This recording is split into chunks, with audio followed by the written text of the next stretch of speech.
I'm going to show you a fix for a common trick in Elementor where you try to create the illusion of a line behind content by using a gradient. So like on this one, I have a transparent gradient meeting a colored gradient at 50% and 50%. If that was different, there'd be like a blend, but there's a cool trick where you can make it like it precise so you get this hard edge. But then if you go down to the phone, the problem is I had set the gradient to meet at 50-50, but it doesn't look good on mobile, right? So I want to change this. So then I think, okay, well, I want it to meet at like 33% and 33%, and it doesn't work. What I never noticed is that Elementor is trying to help me out here saying, hey, you need to set the locations and the angle for each breakpoint.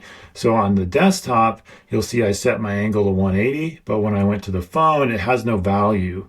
I go back down there. So all I need to do is change where I want the gradients to meet and then type in the degrees, and there we go. Now I moved it up.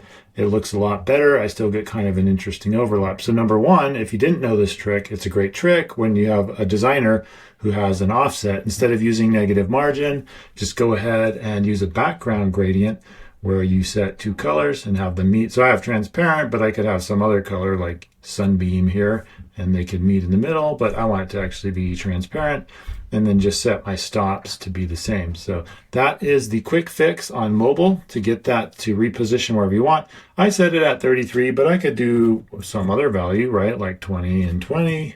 I happen to like where 33 seems to fall on the phone.